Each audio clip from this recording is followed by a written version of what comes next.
ये बात आप कागज में लिख लो चाहे दिमाग में लिख लो, जब तक आपके आचरण शुद्ध नहीं होंगे, जब तक आप भजन नहीं करोगे, जब तक आप दूसरों को सुख नहीं दोगे, मन वचन कर्म से किसी को भी दुख नहीं पहुंचाना, तब तक आप भागे और यहां से लेकर ब्रह्मलोक तक अगर आपको सुख मिल जाए तो बता देना।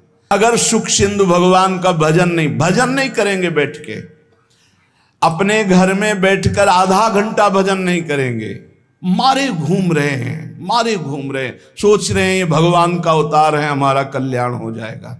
ए भाई, जब भगवान वास्तविक अवतार लिए और जो भजन नहीं किए उनका भी कल्याण नहीं हुआ। भगवान के अवतार के समय हम भी रहे होंगे कहीं ना कहीं किसी जीव जंतु के, कल्याण हुआ क्या?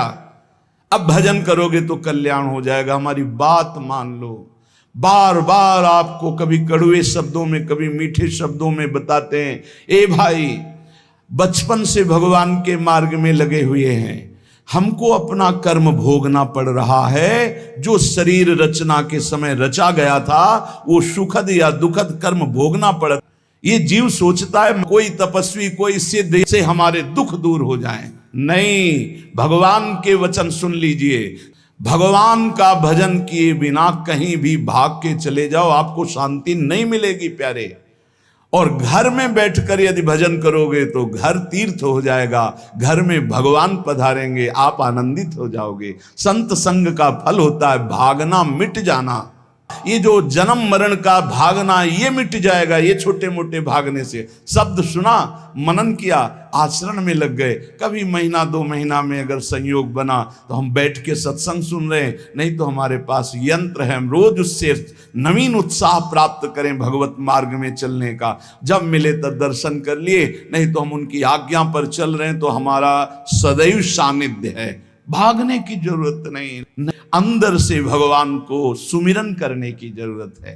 थोड़ा संयम में आओ। जिसको देखो मनमानी आचरण कर रहा है, सोचता है कोई संत महात्मा आशीर्वाद दे देंगे, तो तुम्हें संत महात्मा मिलेंगे ही नहीं। अच्छे आचरण करो, घर बैठे महात्मा मिल जाएंगे। भगवान के चरणारविंद की नाम की लीला कथा की वृत्ति हृदय में जिनके संग से जागृत हो वही सत्संग है। भगवान भगवान है वही सबके हृदय में है। जो हृदयस्थ भगवान में तन्मय हो गया उसमें और भगवान में अंतर नहीं, बिल्कुल मुझे संशय नहीं। पर भगवान भगवान है, इतना समझना पड़ेगा। उनके स्थान में कोई नहीं है, उनके समान कोई नहीं है, फिर उनसे बड़ा कौन हो सकता है? ये भोले भाले जीव समझते नहीं, भागे घूम रहे। उन्हीं भगवान का नाम जप करो, चीख चीख के कहते हर प्रश्न का उत्तर नाम है। अगर नाम जप करके देखो तो प्रश्न ही नहीं रह जाएगा, सब समाधान हो जाएंगे। अरे भाई, भगवान की शरणागति प्रतिपल परमानंद प्रदान करती है। क्यों नहीं शरण में हो जाते? क्या तुम्हारा पांच भौतिक देह नहीं? क्या हमारा पांच भौतिक देह नहीं? क्या तुम भगवान के अंश नहीं? क्या हम भगवान के अंश नहीं? अंतर क्या है? तुम संसार का चिंतन करते हो, भगवान का चिंतन करते हैं, तो क्या तुम भगवान का चिंतन करके नहीं बन सकते महापुरुष? क्या तुम स्वयं ऐसी शक्तियों को जागृत नहीं कर सकते? तुम सो रहे हो, जागो, भागने की जरूरत नहीं। ये जो गलत इंद्रियां जा रही हैं, इन इंद्रियों को रोकिए, भगवान की तरफ लगाइए। नहीं लगाओगे तो कहीं भाग के चले जाओ, धोखा ही मिलेगा, तुम्हें शांति नहीं मिल सकती। यदि तुम्हें वृंदावन में रह के पराई स्त्री को भोगने की इच्छा जागृत हो गई है, पराई स्त्री की तरफ काम दृष्टि से देखने की, आप पराय पुरुष शरीर की तरफ, तो कह रहे हैं कि अच्छा है, इससे अपने नेत्रों में पट्टी चढ़ा लो, मत देखो, ये नष्ट कर देंगे नेत्र तुम्हें। तो बाहर से कपड़े की पट्टी चढ़ाने की जरूरत नहीं है, नासाग्र दृष्टि रखो, इनको शासन में रखो। ब्रह्मा जी ने ऐसी रचना की है कि स्त्री को पुरुष शरीर में आकर्षण, पुरुष को स्त्री शरीर में आकर्षण, या भोग बुद्धि से देखना, अपने को इसी को सुधारना है। अगर इसी को सुधार लिया तो परमार्थ पुष्ट हो जाएगा। फिर आता है जो ब्रह्म ऋषिजन हैं उनकी भार्या, फिर आता है मद्यपान, मदिरापान करना, फिर स्वर्ण की चोरी करना। और जो ऐसे पुरुषों का संगी है वो महापापी, गौ हत्या करना महापाप, ऐसे जो महापापी जन हैं, पाप हो चुके हैं उनसे, अब वो विचार करें कि मेरा कल्याण कैसे हो सकता है, मैं तो महापापी हूं। तो श्रीपाद कह रहे हैं हर जीव को अंतिम सांस तक भगवत प्राप्ति का मार्ग खुला है। बहुत बड़ी बात है, बहुत बड़ी बात है। आज तक भोगना पड़ रहा है गुरुपत्नी गामी का कलंक चंद्रमा जी को, आज तक।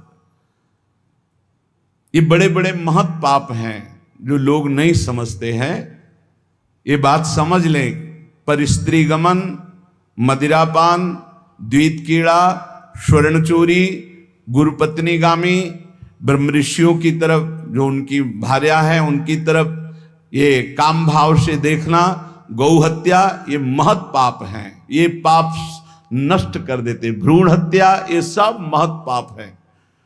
अगर ये पाप बन गए हैं जाने अनजाने में जीवन में, और अब हमने सत्संग सुना तो अब हमें प्रायश्चित हो रहा है कि मेरा कल्याण कैसे हो सकता है।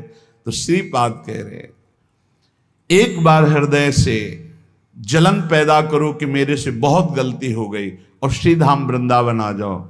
वृंदावन की परिक्रमा करो, रज में लोटो, रसिकों का संग करो। ये नियम ले लो कि अब जीवन में कभी पाप नहीं करेंगे, और नाम जपना शुरू कर दो। तो कह रहे हैं निश्चित वो धार्मिक हो जाएगा, उसके सारे पाप नष्ट हो जाएंगे और भगवत प्राप्ति कर लेगा इसी जन्म में।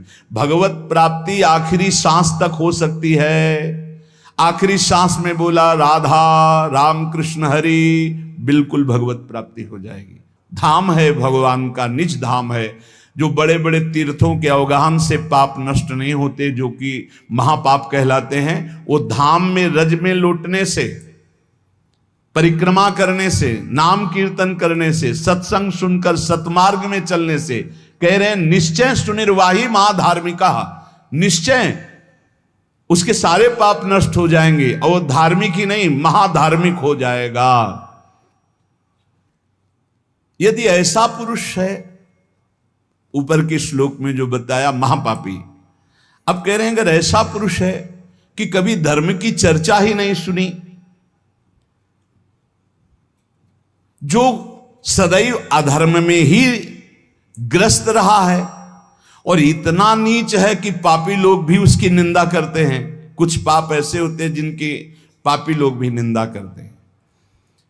जैसे जेल कोई जाता है, हमें बताया गया है, तो उनमें कैदी लोग पूछते हैं क्या करके आया है, वो बताया गया कि भाई ये राष्ट्र रक्षा के लिए ऐसा ऐसा किया, पर अधिकार नहीं था, तो अनाधिकार चेष्टा में इसने अपने समाज की रक्षा के लिए ऐसे ऐसे किसी ऐसे उपद्रवी को मारा।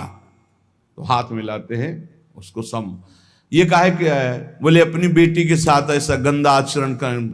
तो बोले वहां के कैदी भी गुस्सा होकर उस पर दृष्टि रखते हैं, उसे घृणित दृष्टि से देखते हैं। तो यहां कह रहे हैं जो धर्म की वार्ता नहीं जानता, अधर्म से ग्रसित रहा है, और नीच पुरुष पापी लोग भी उस पर क्रोध दृष्टि से देखते हैं कि बहुत ही नीच है ये।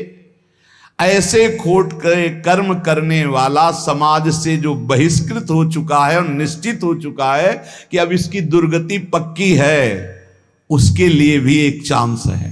बोले निज कृपा से वृंदावन उसको पावन कर सकता है। यदि वह करके ये जीवन भर का नियम ले ले कि अब मरूंगा तो इसी रज में वृंदावन से कभी बाहर नहीं जाऊंगा, तो असीम कृपावान प्रिया प्रीतम का निज धाम ये उसके सारे पापों को नष्ट करके उसे धन्य कर, धन्योस्ति वृंदावने, उसे धन्य बना देगा। शांति से अपने घर को ठाकुर जी का मंदिर मान लो, खूब नाम कीर्तन करो, भगवत चर्चा करो, भगवान का सुमिरन करते हुए जीवन व्यतीत करो।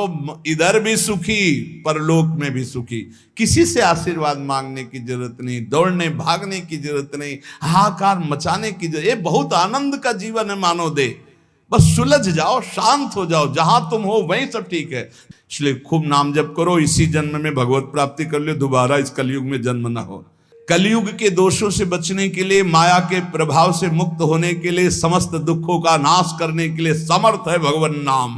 खूब नाम जप करो, नाम कीर्तन करो, भगवत चर्चा करो, इसके सिवा कोई उपाय नहीं है। जहां और कुछ उपाय बताया जाए तो भटकाव है।